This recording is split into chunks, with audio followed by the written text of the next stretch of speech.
San Antonio has seen one of the worst housing changes in the history of the city. Now, I say that because there has been an overpromise of these developed areas that have not seen any kind of movement. And also, this is good information for you to know if you're looking to make a move into San Antonio, because I've heard what clients have said, I've heard what the locals said, and also the people that are moving here, where they're wanting to be and where they don't want to be. So I'm going to give you all this information in a 5-video series to make sure that you have the best information to make a decision whether San Antonio is even on the radar. Write this down. Oversupply, under demand. San Antonio has seen a double amount of inventory that is for sale and prices just tanking. These are the areas you need to be most concerned about that I'm going to go over, because these areas do not typically have a good resale and they don't want to move there for a reason. It's already happening where we're seeing the lowest price drops so far this year, and it's going to be area specific. So if you're looking at Bulverde, Spring Branch, Cibolo, all these areas have actually seen the least amount of price decrease because of their lower set of inventory. You have other areas like Dignity Hill, Denver Heights, and the South Side that are being overdeveloped with so much housing, but they don't have the commercial real estate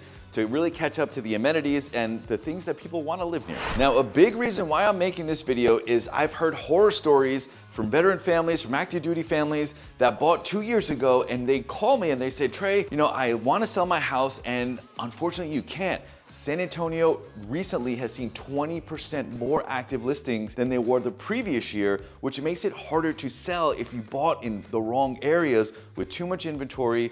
And also, they don't have good resale, or maybe the amenities didn't catch up. But don't be part of this, and make sure that you do all the research before you buy something, because you don't want to be caught where you have a house that you can't sell.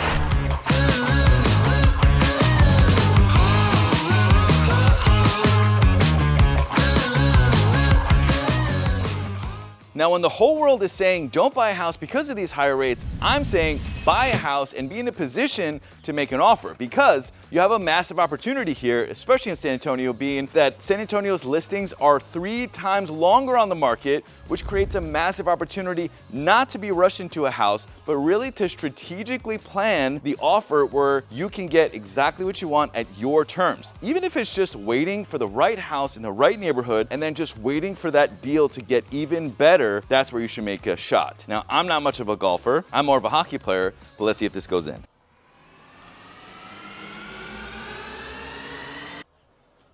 I'll stick to selling houses.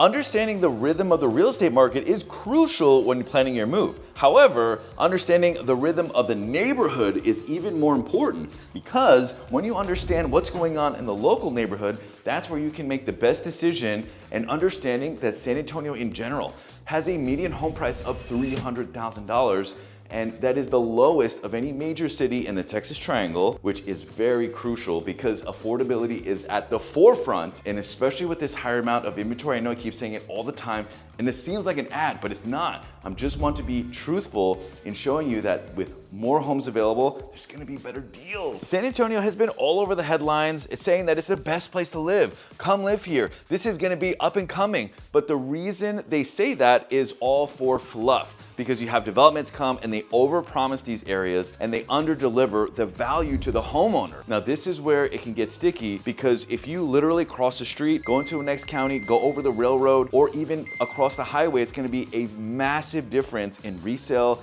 and also what you want around you and what you're gonna pay. So having somebody very local, like myself, would be an asset to you in planning your move.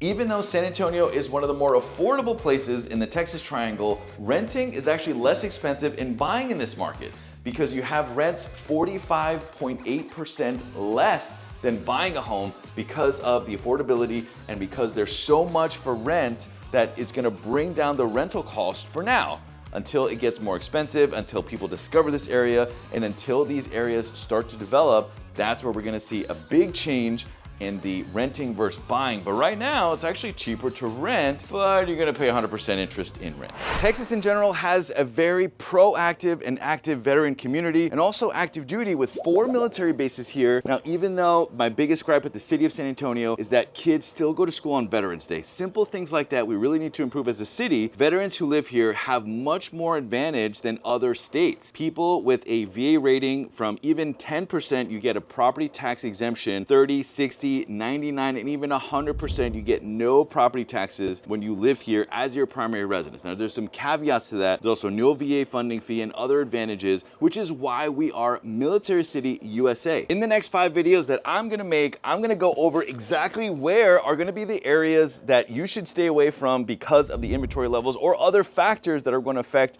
where you purchase, why you purchase, and the pros and cons of what you're looking for. So whether you are looking to buy something here in San Antonio, I would love to be the resource of choice. Thank you for watching and check out these next videos.